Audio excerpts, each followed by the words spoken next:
Hello! Thank you guys, everyone, for joining us here at Steve Rosenfield's stand-up comedy workshop show. We have an incredible lineup of comics for you tonight, including many who will be making their stand-up comedy debut for you tonight on YouTube, live on YouTube.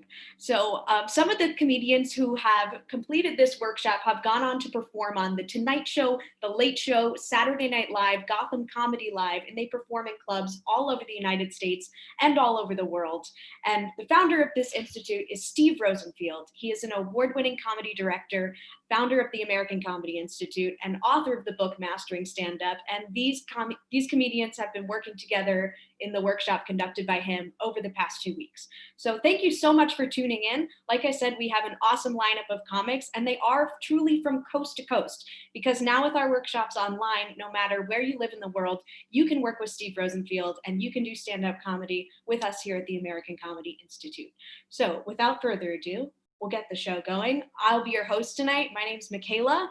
I actually was living in Florida for a while before this all went down. I went home and I spent some time with two absolutely wonderful people. I mean, two of my favorites. Ladies and gentlemen, they've been married for 26 beautiful years. They've seen all 8 seasons of Dexter thrice, and they still don't believe in global warming. It's Mike and Tina Fagan out there in Florida. I love them so much. Best parents ever. However, they live in a 55 and over community, which meant that for 6 months, I lived in a 55 and over community, and I went to sleep every day just knowing I was the only fertile woman in at least a mile. And if this became a situation where we had to like repopulate the earth, there was going to be a line of old men knocking down my door. So I established the parameters of the competition that I knew would eventually happen. Only those with active driver's license may apply. Then there would be a jitterbug competition just to determine style and flair, and then a bocce ball tournament to the death. That's how I would pick who I would procreate with. So I got out just in time. I do love being back in New York City. I'm trying to be safe. I'm wearing a mask. I'm social distancing. It's just, I'm still rifling barehanded through people's stoop garbage, because that's the best part about living in New York. People throw out their stuff right in front of their house. A lot of people are leaving New York. They say it's dead. Good. Leave, please. And leave all your stuff on your stoop, because I'll look through that stuff. It's my greatest treasure hunt. I love it so much. I'll be honest with you guys, in college, I was a lesbian, and I still am, because I'm not a quitter. No, we don't quit. So I should have known way earlier than college, though. I grew up wanting to desperately be a nun. That sounded so fun to me. I was like, okay, hold on. I could live with hundreds of women in a castle. Amazing. They do a lot of jump roping. I think they make soap. Obviously, there's some prayer involved, and I know that you're like married to Jesus technically, but it's like he's always on a business trip. I've never seen him. So I think it would be a pretty sweet life. I'm lucky, though. I'm not the only queer person in my family. I have a wonderful aunt, and she has a wonderful wife, and they give me great advice, except it's just a little outdated. They came out in a very different time. So I'm curious, like, how long I should wait to message this girl on TikTok. And they're like, okay, yeah, we got this, okay, here you go. Here's what you're gonna do. First thing you do, marry a man, wait 10 to 12 years. I know, but bear with me, okay? Then at your weekly all-girls poker game, go on up to your friend Debbie, kiss her clumsily but passionately on the side of the cheek, wait 10 to 12 more years. It never happened. Okay, then, this is 24 years later, at your goddaughter's communion. Make sure you go up to Debbie. She'll be there. She's like family. Tell her you die for her, kiss her full on the mouth, and then live happily ever after in secrecy. Tell no one. Does that help? Like, no, but thank you. I appreciate the effort. My hypochondria is kind of kicking into high gear with all this, coronavirus stuff. But it still is kind of ridiculous. Like, I think if I actually died from things I thought I could have died from, my funeral would sound like, and now, thank you all for gathering here to mourn the loss of Micaela Fagan. She died from eating a very old ring pop. Yes, the ring pop was expired, and now so has she. Perhaps, if it wasn't sour watermelon flavor, she'd still be with us today. But the sour, that's definitely what did it. That's what did it. Those are some of my fears. I have other fears that I like to work through in creative ways. Like, I like to put on a little concert in the shower for my roommates. I kind of get some anxious thoughts going around. It helps to get them out in that way. So my roommates are treated every night to this. All right, this one goes out to all the beautiful people who died in this apartment before I moved in. I don't want to close both eyes, even when I wash my face, 'cause I'm scared of you, and I know you're gonna murder me. The ghosts love that one. Or when I'm shaving my legs, I'm like, don't cut yourself intentionally. It's only okay accidentally. You took an ibuprofen and the water is hot, but that doesn't mean your blood won't clot. You've never had problems with clotting. I still get scared. I have problems with clotting. I'm fine. I clot very well. Thank you. Or at the end of my shower when I'm like, the hair that fell out is a normal amount of hair. This is a normal amount of hair. You don't have alopecia, you don't have lupus, and you've never had chemo because you don't have cancer. Holy crap. You definitely do. There's really no way to know if you don't. Thank you guys very much. My name's Micaela. I'll be with you throughout the night, but without further ado, I want to bring your first comic to the screen. She is so funny. She is performing from the San Francisco Bay Area, and she teaches piano to adult learners. We're so glad to have her on the show. Please give it up for Jane Stone. Good evening. Jane Stone reporting from north of 70, the new 48. Because I need more time to spend with my grandchildren, because they haven't even been conceived yet. Also, it's going to take at least 20 years to organize my garage, especially since I'm going to put it off for another 19 years. So I started working out at the Y because I'm trying to last longer.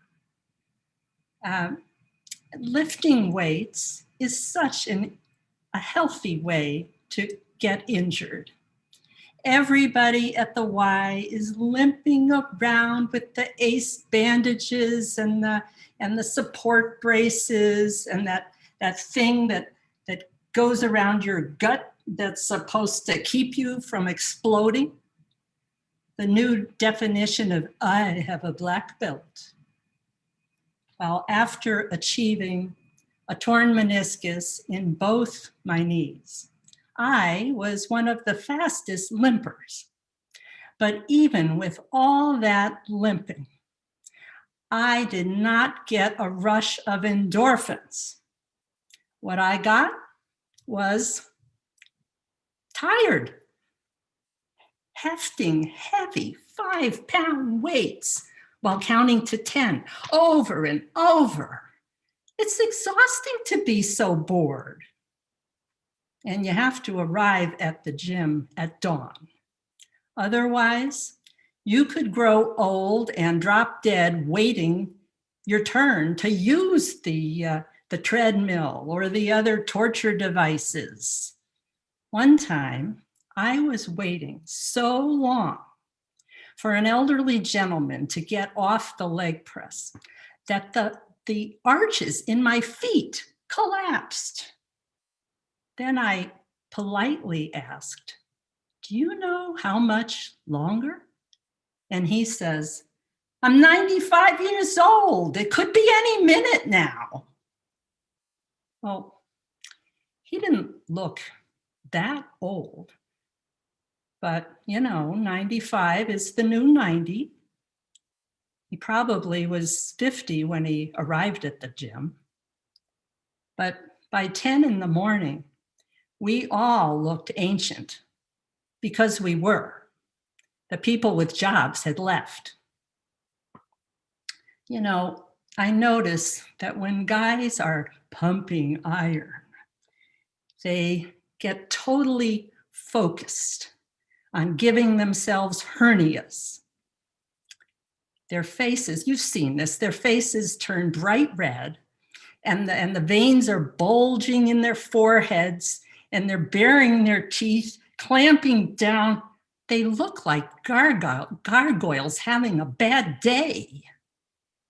And then they vocalize these agonized grunts. They sound like they need more fiber in their diet.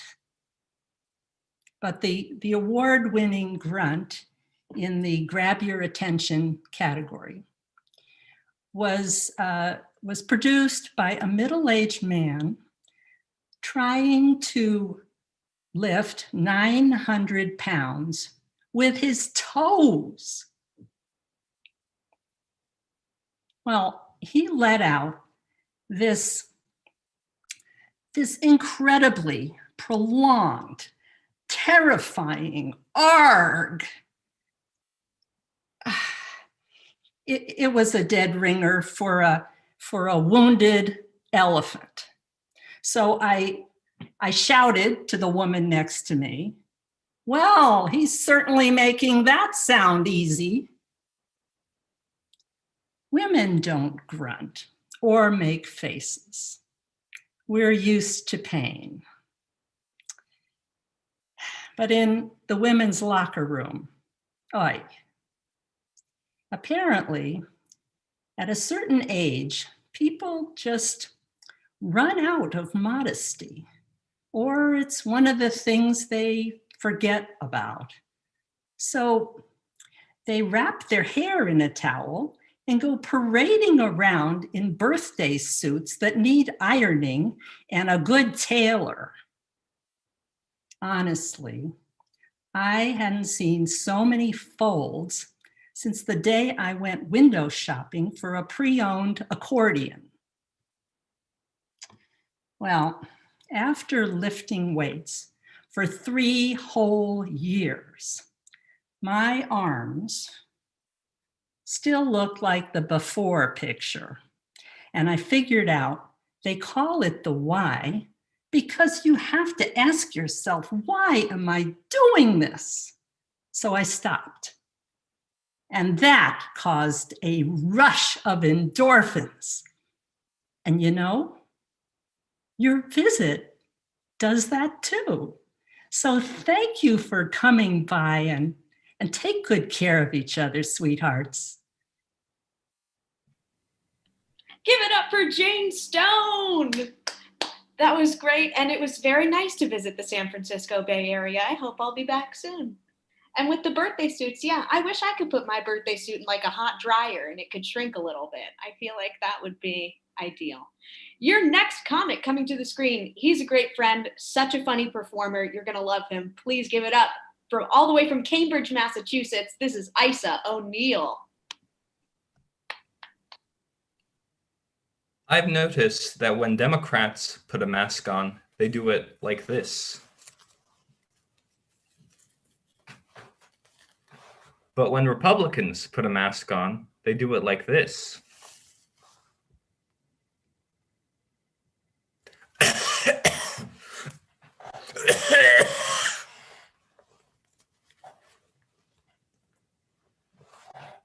Just after the election, Pfizer announced they had developed a vaccine with an apparent 90% effectiveness.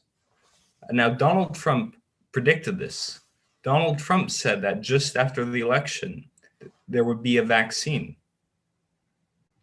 which means Donald Trump is sometimes right.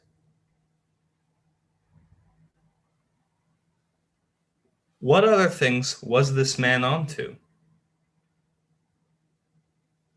The next time there's a SARS outbreak, should we all eat bleach?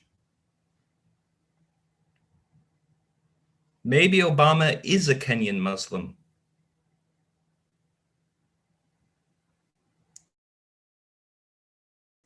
Maybe he did found ISIS.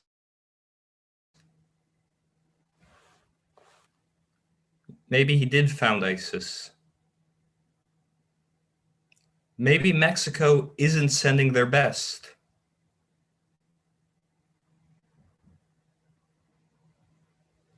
Maybe someone is trying to rig the election. Maybe Hong Kong is in Japan.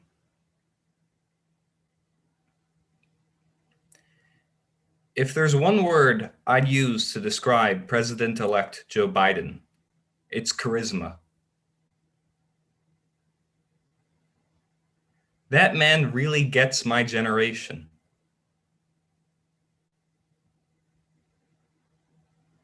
He's a political rock star. I felt he was peering into my soul when he said, "We hold these truths to be self-evident. All men and women created by, you know, the thing."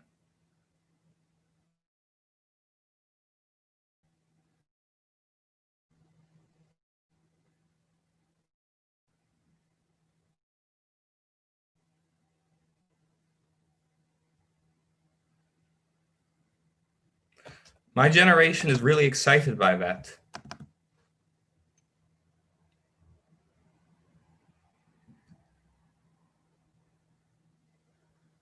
And I think Joe Biden has the power to bring the country back together, even the South.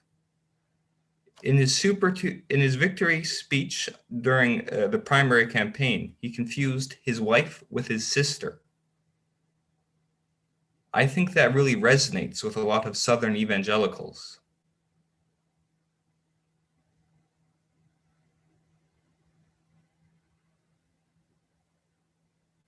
The one time I was concerned about Joe Biden was when he announced his campaign slogan on ABC. Make America return to the essence of who we are, the dignity of the country, the dignity of people, treating our people with dignity. End this god-awful deliberate division that is being taken in order, separating people. I didn't see how that could fit on a hat.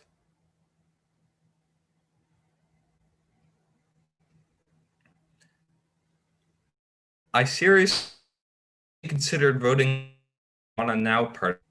I supported their strong.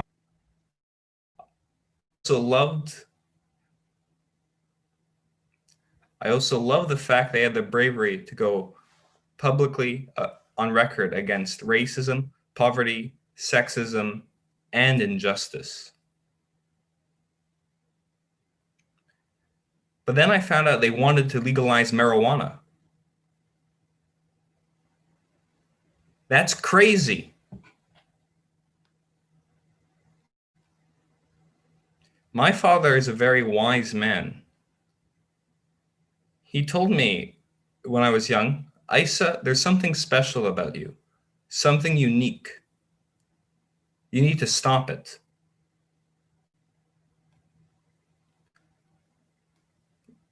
You have been an above average audience. Thank you. Give it up for Isa O'Neill. Wonderful job, Isa. And your next comedian coming to the screen is performing all the way from Thousand Oaks, California. She's so funny. Please give it up for Michelle Malizaki. Yay! Thank you so much. Thank you, thank you, thank you. I'm a mom, and it sucks. I didn't know kids are so expensive. Kids are like subscription service that you can't cancel. And it just gets more and more expensive. Oh, You know how they get you? To sign up, it's free. That's how they get you. And 9 months later, the goods arrive, but you have to deliver it yourself. Mine, the first one took me 26 hours. Labor intensive. Then it gets more and more expensive. You have to cut corners. I bought my son a onesie pajamas when he was 5 years old. A couple months later, he outgrew. So I cut the footies off. He still wears them. He's 14 now. Super tight. Like the tennis shorts from the 70s tight. Really tight. Ladies, if you are in 30s, mid-30s, and if you hear your biological clock ticking, hit the snooze button. I'm a vegan and I'm a rebel. So I eat meat. I love bread. Gluten-free, not for me. I add extra gluten in my bread. God must have created gluten because it makes the bread so heavenly. I bake my own bread. I mean, it costs only a nickel to bake a bread. It's water, flour, yeast, salt, and gluten. When you buy it at the store, it's $5 a loaf. What a ripoff. I told that to my rocket scientist husband, and he said, but when you factor in time that you spend in a kitchen, it doesn't worth it. Nah, I'm a housewife. I have nothing else to do. I enjoy watching hot dough rise up in my kitchen. But, and then my husband also told me that the homemade bread gets all moldy after a couple of days. But store-bought bread, it's still fresh and nice after 6 months. He's right. So now I keep slices in my coat pockets for emergencies. It's great when I take my kids to Disneyland. I don't have to buy $10 goofy corn dogs. I just spend a couple of nickels per kid for a fresh 6 months old Wonder Bread. I tell them, you don't have to rush to eat it. It'll be still good next year when we come back. I bought a smart fridge. It's Samsung. It's Korean. It speaks 19 different languages. It speaks Slovenian. Slovenia has 2.3 million people. Japan, 127 million people. But it doesn't speak Japanese. I know all those numbers because the fridge told me this. I bought a racist fridge. And the fridge scans everything inside and knows what's in stock. I started buying things just to impress my fridge. This morning, the fridge told me if I don't eat kale by 10 p.m. tonight, it will expire. That racist fridge is threatening me. I was having a hard time getting my kids to do stuff. Then I read an excellent article. It says, waterboarding.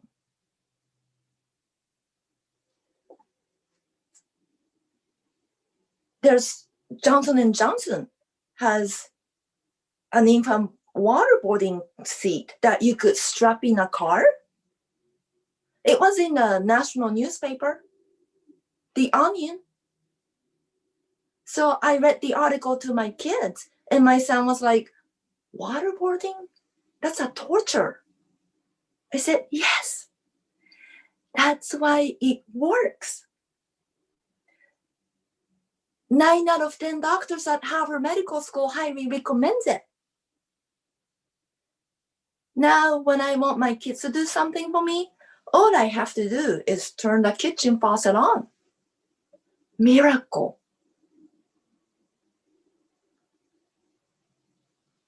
Waterboarding works. Thank you. I'm Michelle Malizaki. Thank you. Give it up for Michelle Malizaki, who definitely probably has a piece of bread warming up in her back pocket as we speak. Your next comic coming to the screen, she performs all over North America. She's an amazing comedian and a really wonderful person. Please give it up for the very funny Ina Swinton. Hi. I was born in Russia, moved to America when I was 9. I don't have an accent. Fortunately, New Jersey destroys everything. My family used to go to a dacha. That's a Russian summer house. It's like the Hamptons with radiation. I'm a mom. My main job is taking care of our 3 kids. It's a big job. I want to spend all my time with them, so I don't cook, clean, or do laundry. I've had nannies over the years, and I've gotten really good at hiring them. There are 3 criteria: shorter, fatter, lesbian. My husband is Scottish. He's kind of aristocratic. He's lived in London, Paris, and now finds himself in Paramus. To make him feel better, we call it Paramus.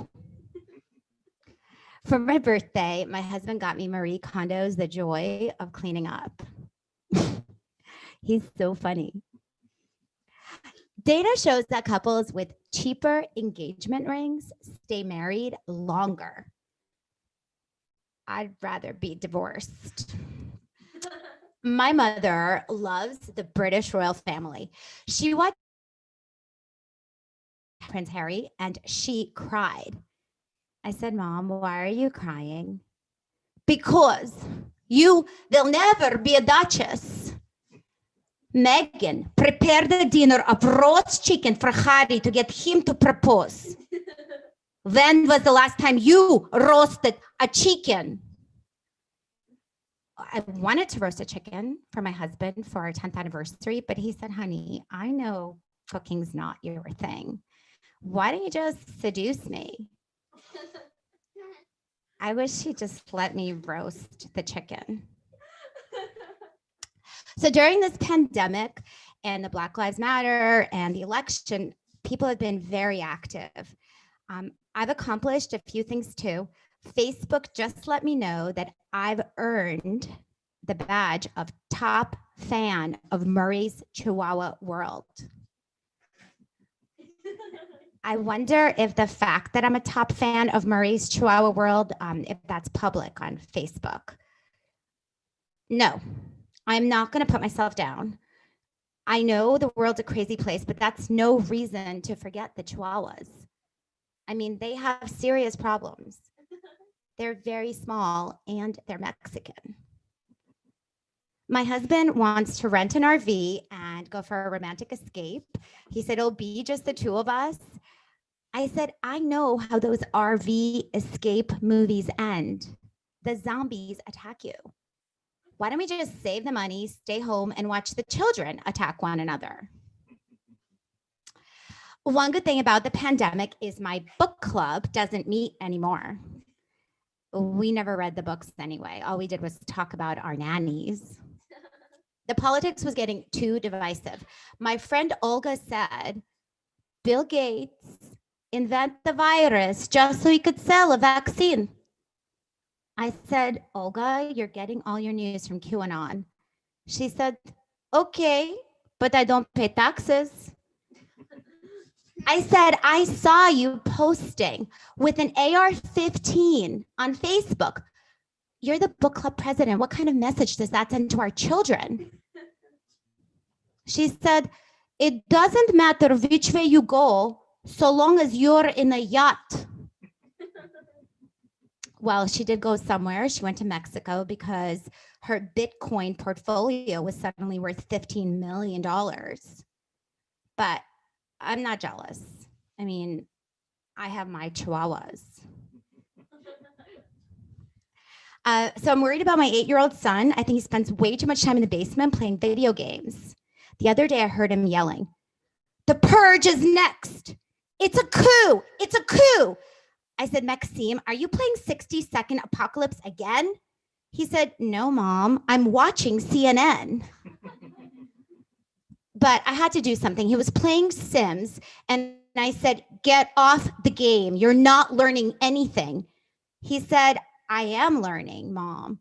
I learned that if you become a dentist instead of a middle school teacher, and you only have one wife your whole life, you can retire to Florida with $2 million. Oh, sorry I interrupted you. So I've learned some things too during this turbulent time. I've learned that it could be a fatal health hazard to live with your immigrant conservative Russian mother during election season, because she will fall to the floor screaming, "You give me heart attack with all your talk about destruction of the postal service." I said, "Mom, she still likes Trump." I said, "He's so anti-immigrant. You're a refugee from a small village in Latvia." She said, "So what?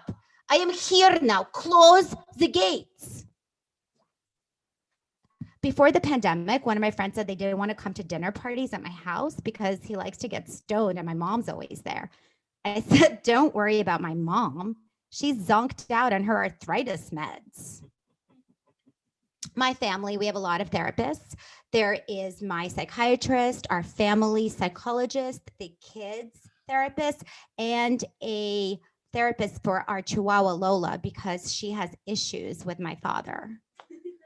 One of my therapists said, "I think you have too many therapists. I think you should get rid of one." I said, "You know, that's a good idea. Which one are you?" I told my husband that I was trying to talk to my therapist about taking a break. And I said to him, I told her, "I love you, but I can't afford you." He said, "Wow, I feel the same way about you." He's such a kidder. I said, "Honey, I'm way less expensive now with the pandemic. I mean, I've started doing the laundry." I had to Google it. The searching was so exhausting. Thank you guys. You're a great audience. Have fun. Woohoo! Yeah, give it up for Ina Swinton and give it up for Ina doing a load of laundry. I'm so proud of you. Your next comic coming to the screen. She is very funny. So glad to have her on the show. I'm going to ask her to unmute. She is performing from Pittsburgh, Kansas. Please give it up for the very funny Regina W.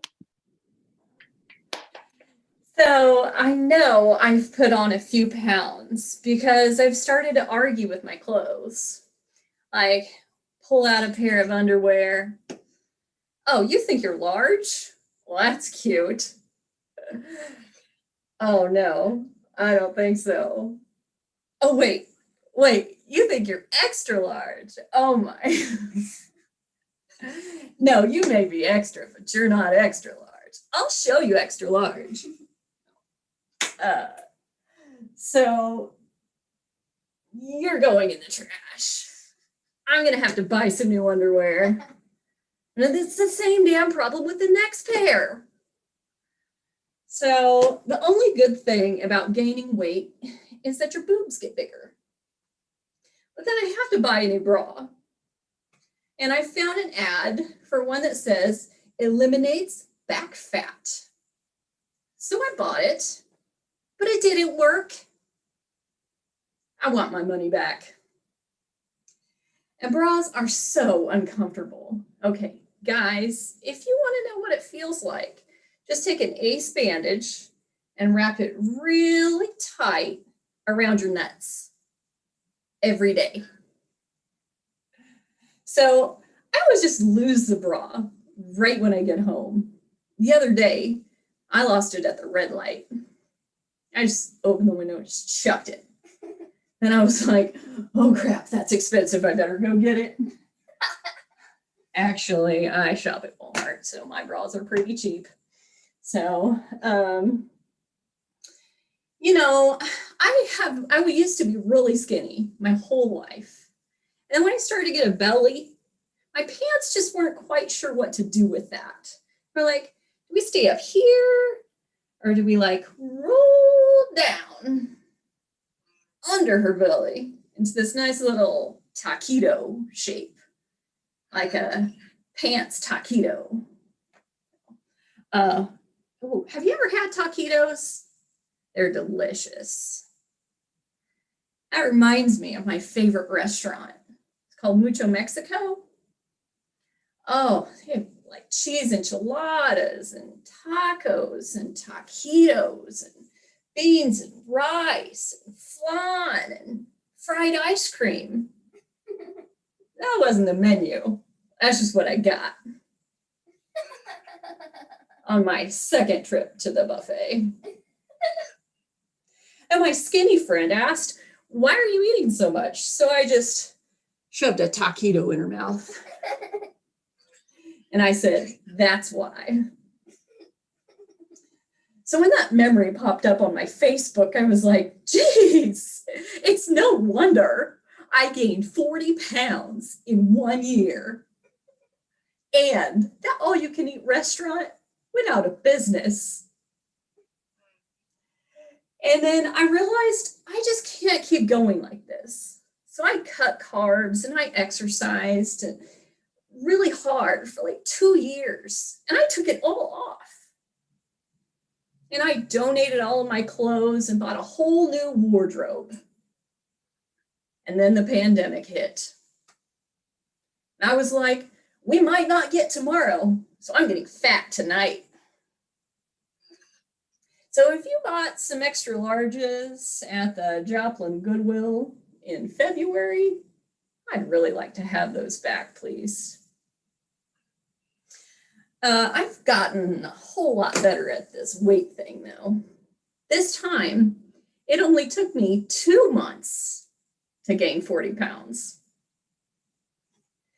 Here's how I did it. I worked from home, and I only hung out with 3 friends. That's my 2 kids and the refrigerator. And I didn't go to the gym ever again. Like a true American. And that's how it's done. So, thank you so much. Give it up for Regina W. Is that your kid laughing in the background? Yeah. Amazing. That's great. And I can't express to you how relatable the pants taquito is. I got one right now. Right now. Your next comic coming to the screen is making his stand-up comedy debut. So please give a warm welcome all the way from Virginia. It is Kevin Greenway. Hey, Micaela. Hey. How are you? Good. Hey, everybody. So about 10 years ago, to address some confidence and self-esteem issues, I thought it'd be a good idea to spend a weekend at a nudist colony. I also thought it would be a good idea to bring the married woman I was having an affair with me for support. Clearly, this is a time in my life I'm not making great decisions. But we go, we check in, we go to our room, we unpack. And when I say unpacked, I mean I took out my toothbrush. We got undressed and we ventured out. The first place we went to was the pool, but it was really cold. So we went straight to the bar. And this is where I began to question my decision making. What was I thinking? Who are these people? And why do they not like to wear clothes? All of a sudden, I felt like I was back in the shower after 6th grade gym class, except with a lot of really old people. Now, it's difficult enough for me to make small talk with strangers, but I found out what brings my anxiety level to a whole new level is making small talk with strangers while naked. You've got to think about what you're saying. You've got to act interested, and you surely can't look down. It's like this genital eclipse is taking place, and you can't look directly at anything to protect your eyes. But as difficult as this was, here comes Gene and his wife. Now, Gene is a little short, excessively tan man, and he's standing in front of me like Captain Morgan. He's got one foot in front of the other. He's got his hands on his hips, and he's got his shoulders arched way back like he's just done this pelvic thrust. And it's very clear what he's doing. He's showcasing himself, and Gene thought awfully highly of himself. I thought a little too highly, but who am I to say? I just got out of a cold pool. Now, the second thing about Gene was he was a close talker. Now, this is bad enough with someone with clothes on, but Gene and his boys were clearly violating my personal space. I thought he was going to yell on guard. I've gone my entire life without bumping dicks with another dude. I want to keep that streak intact. So we're not even a minute into our conversation, and Gene, in a not so subtle way, lets us know that he and his wife are swingers. I mean, the conversation literally went from, hey, how you doing, to, oh, by the way, I like to watch guys plow my wife. What are you doing later? I was stunned. I said, Gene, first of all, can I just say what a lovely rack your wife has? But I got to be honest with you. My friend here, she's married, just not to me. So God's already not real happy with me right now. Plus, we'd have to get permission from her husband. I think he'd have some reservations about the whole thing. And as generous as your offer sounds, I'm pretty sure it would secure my place in hell forever. So I'm going to pass. And I think we're just going to head back to the room and call it a night. But thank you very much. It was nice meeting you, and congratulations on your wife's knockers. Thank you very much. Kevin Greenway. Awesome job, Kevin. Great debut. And we'll never know if you're wearing pants right now. We'll just keep it a mystery. Your next comic coming to the screen is also making his stand-up comedy debut. His kids, the kids that he teaches, actually voted him their third funniest teacher. So cannot wait to hear from him. Please give it up all the way from Minneapolis, Minnesota. It's Shawn Powers. Thank you so much. Live from my parents' basement. I'm the youngest sibling. That means I always had to fight for attention in my family. Like, the oldest was always the best at sports and academics. The middle, cool, rebellious, did drugs. So there wasn't much left for me to do but become the best at harder drugs. It took me 6 years to come home, but I was teaching and traveling, and I finally came home to take care of my parents. But by take care of my parents, I mean stop spending their money in other countries. I ran through mine and I just about ran through theirs. But I'll tell you this, that being financially irresponsible gets you a lot of attention. Some people wonder why I decided to become an international teacher. But it was in college, I saw this video of these poor, malnourished children, this politically corrupt country, riddled by diseases. That's right, the United States of America. I got the fuck out of there. When you travel, you pick up on these like weird cultural quirks, like hand gestures. Italians are like branded. They have to speak like this. Mamma mia, fettuccine. Well, like, it stinks to be branded like that. Like, Apple just came out with a new emoji, and it's called the Italian hand gesture. How is this still politically correct? In Colombia, in Colombia, if a place is full, or if you want to say that it's, this is my nightmare. If a place is full, or if a place is packed, you might say, estaba hasta las titas. it means it was packed to the tits. You know that common expression, packed to the tits? I don't think they know what tits look like. Maybe they just need like a new hand branding person. All right, last one with this simple, I swear to God. My Pakistani friend said that if you, in the Middle East, if you put your finger on this gesture, it means something really offensive. It's called Five Fathers. And it means that your mother fucked a bunch of dudes. Why does this hand gesture exist? Like, that makes being packed to the tits so much darker. Like, Mamma mia, why are you stuffed with penne fettuccine? In Germany, this means three. But in America, if you're driving a Jeep Wrangler, everyone flashes like the same three-handed Jeep wave at you. Like, why wouldn't they pick a Volkswagen? We know they didn't pick BMW because they don't use their turn signals in the United States. It's like the only German machine that doesn't follow orders. This could be a good thing. We all know what happened when they formed a fancy little club with their little hand salutes. I used to teach high school history, but every kid is taller than me. But it's hard to be an authority figure with a Napoleon complex, and they don't allow you to have a horse in a classroom. I'm like a minion in there. And I taught high school for 3 years, and I just realized that it wasn't working out between us. We were both just looking for different things at different stages in our lives.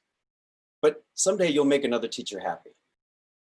Please tell your parents to stop contacting me. I already put your grades in a box on your front porch. No. You keep the class pet.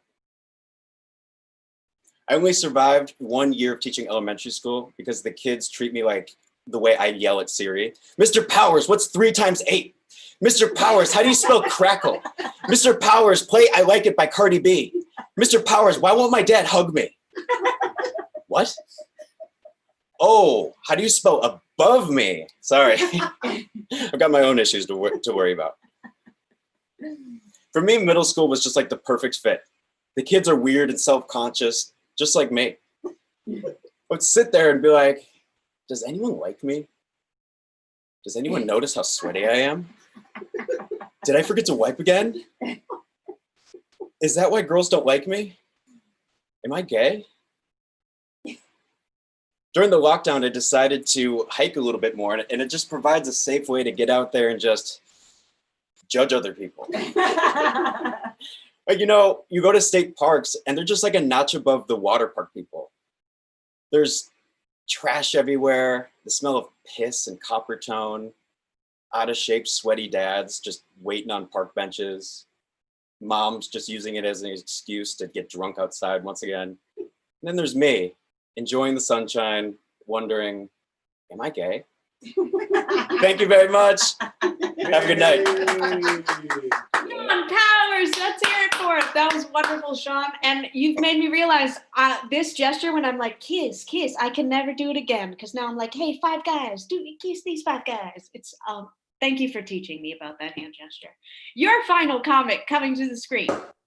She is wonderful. We're so excited to have her on the show. She's making her stand-up comedy debut, and she is performing all the way from New Orleans, Louisiana. Please give it up for Christina Arntz. So I'm visually impaired, and one of the perks of that is I haven't been able to see anything that happened this year. In fact, as a result of being visually impaired, I sometimes have difficulty reading things. So a girlfriend of mine had texted me, and she asked me for some recommendations of some porn. So I mean, I thought that was kind of odd, but I was like, okay. I sent her some suggestions. I sent Nymphomaniac 2, Tie Me Up, Tie Me Down. And she ended up texting me back not too long after that. And she was like, she texted me in all caps, and she said, I was looking for poem recommendations, not porn recommendations. Being visually impaired, it makes simple things complicated. If I want to go for a walk to get some exercise, I have to make sure my phone is completely charged. I have to ask Surrey what the weather's going to be like. I bring a purse that's big enough to fit my cane. And, by the end of it, I feel so tired from doing all this. I end up deciding to take a nap.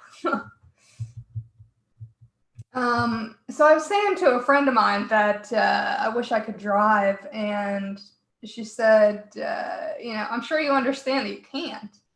And I said, I had an internship in New York City, and that didn't seem to stop me. So being from New Orleans, one of the downsides to me living here is that ever since Hurricane Katrina, people constantly get my name wrong. They constantly call me Katrina instead of Christina. So maybe if we ever have a hurricane named Christina, people will get my name correct again. So I can only see well enough to guess who people are. A lady walked up to me at the grocery store, and she was all excited to see me, and I didn't want to guess incorrectly and hurt her feelings, so so I was like, oh my God, it's you. I was about to call you. I was just thinking about you. I had a dream about you. And she, it was just a quick interaction, and, I said, have a great day. And, that, so thank you very much. I appreciate it. Yeah, let's hear it for Christina Arndt. And everyone, that's our show. Thank you so much for watching. Again, if you have dreamed of doing stand-up comedy and you want to give it a go, you have to do it with Steve Rosenfield at the American Comedy Institute. Our workshops are online. We have them every month. And I'm going to link some information below on how to sign up. But please visit our website, comedyinstitute.com. Follow us on social media at ACI Comedy, and subscribe to our YouTube channel. Thank you so much for watching. Have a safe weekend, and have a safe Thanksgiving and a happy Thanksgiving at home. Thank you all so much for watching.